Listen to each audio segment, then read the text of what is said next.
जय जगन्नाथ नमस्कार welcome to RB teacher support मु राधा सार आपण सामने नुआ टॉपिक नुआ वीडियो आज टॉपिक एक्स कैडर शिक्षक शिक्षयित्री मानक पई खुशी खबर कौन रही खुशी खबर से संपर्क में डिटेल से वीडियो रे आलोचना करा जायछि।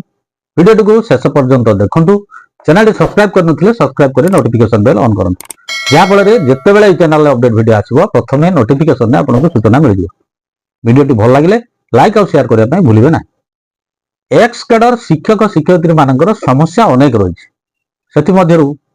जो माने रिटायर्ड कर रिटायरमेंट बेनिफिट पाइबारे जो माने इन सर्विस डेथ कर परिवार को रिहाबिलिटेशन स्कीम बाबद केतेक जगह देखा जाइए ईएल पाइबारे ये सब जो असुविधा देखा दिए से संपर्क में यही चैनल रे मु दुई तीन वीडियो पूर्व देबे school and mass education department तरफ गोटे क्लारिफिकेशन चिठी आसी लेटर नंबर हूँ 12,994 से चिठी रे एक्स कैडर शिक्षक शिक्षयित्री मानकर रिटायरमेंट बेनिफिट पाइबारे जो बारंबार असुविधा देखा दउछि एवं क्लारिफिकेशन मगा जाउछि तल स्तर से बाबद रे क्लियर क्लारिफाई करा जाय कौन रही से चिठी विषय रे आज डिटेल्स आमे आलोचना करबा एवं ताकू बुझी नबा।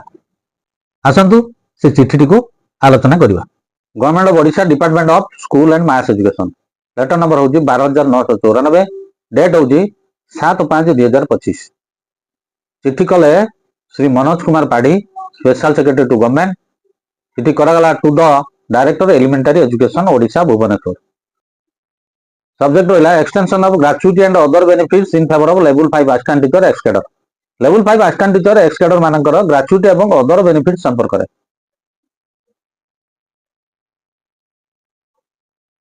Sir, inviting a reference to your letter number 2385 date 6/2/25 on the subject cited above. I am directed to say that the department have extended NPS and GIS in the Gana Shikshaks who have been regularized as level 5 assistant teacher ex cadre throughout the state via letter number 13,034 date 11/6/2018 in consultation with finance department.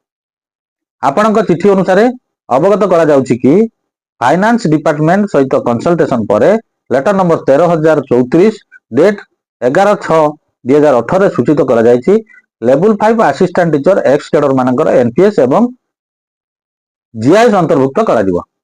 It is clarified mention in the said letter that once a person becomes a regular government servant he or she shall be guided by relevant rules and guidelines as in force of the date of government servant जेतेबेले जने व्यक्ति regular government servant भाव में कार्य करे सेतेबेले सरकार जहाँ rules एवं guideline थाए ताहा लागू होई थाए।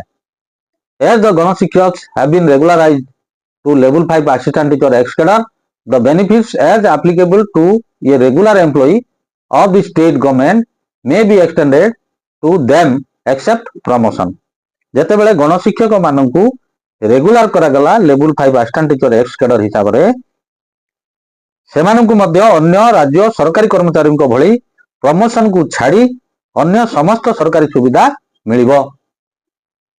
Further as per para 3 of finance department memorandum number 32,618 date 10/10/2018 government of Odisha in finance department by resolution number 26,342 dated 7 September 2017 read with OM number 36,913 dated 14/12/2017 have extended the benefit of gratuity and death gratuity to the state government employees joining in regular service on or after 1/1/2005 who are covered under national pension system on the same terms and conditions as are applicable to the employees covered under Odisha Civil Service Pension Rule 1992. Finance department memorandum number 23,618 date 10/10/2018 resolution number 26,342 7/9/2017 एवं ओएम number 36,913 date 14/12/2017 अनुसार स्पष्ट करा जायछि जे कर्मचारी माने 1/1/2025 परे नियुक्ति पाइछन्ति सेमाने NPS परिसरभुक्त हेबे। Gratuity एवं डेथ ग्रेचुइटी सुविधा Odisha civil service OCS rule 1992 अनुसार पाइबे। It is therefore clarified that since the Gana Shikshakas have been regularized as level 5 assistant teacher ex cadre and they have already been covered under NPS. The guidelines framed by the finance department is applicable for them and they are entitled to all the benefits as availed by a regular level 5A assistant teacher except promotion. It is requested not to seek any further clarification in this regard. तेणु clarification द्वारा स्पष्ट करागला गणशिक्षक माने level 5 assistant teacher ex cadre भाव में regular होइजंती एवं finance department guideline अनुसार NPS परिसरभुक्त अटंती। तेणु से माने अन्य लेवल 5 ए असिस्टेंट टीचर मानक भली समस्त सुविधा पाइबे केवल प्रमोशन को छाड़ी दे।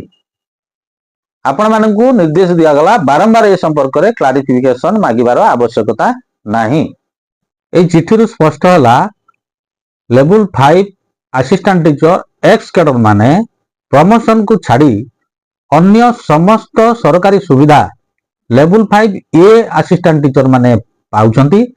से समस्त सुविधा एक्स कैडर शिक्षक शिक्षयित्री माने पाइबे केवल प्रमोशन पाइबे नाही। तो ता मध्य रहउची कोन ना आपनकर रिटायर्ड कले रिटायरमेंट बेनिफिट ग्रेच्युटी रहउची अनयूटिलाइज लीव रहउची ये समस्त कथा आपण माने पाई परिबे। ता बाद रहउची रिहैबिलिटेशन असिस्टेंट स्कीम रे जदी जणे इन सर्विस समय रे डेथ हे जाउची ताको परिवार को मध्य चाकरी मिलिबो। ता सहित ईएल एवं मेडिकल अलाउंस जहां सब सुविधा अछि ओसीएस रूल 1992 अनुसार कैडर टीचर माने जो सब सुविधा पाउचंती समस्त सुविधा पाइबे केवल प्रमोशन को छाड़ दे। आशा करें वीडियो आपण मानक इनफॉर्मेटिव हेतु। चैनल टी सब्सक्राइब करनथिले सब्सक्राइब कर नोटिफिकेशन बेल ऑन करंतु जा फले चैनल रे जेतेबेला अपडेट वीडियो आसीबो प्रथमे नोटिफिकेशन रे आपन सूचना मिल जिवो। परवर्ती वीडियो पर्यंत रहउची नमस्कार बंदे उत्कल जमन।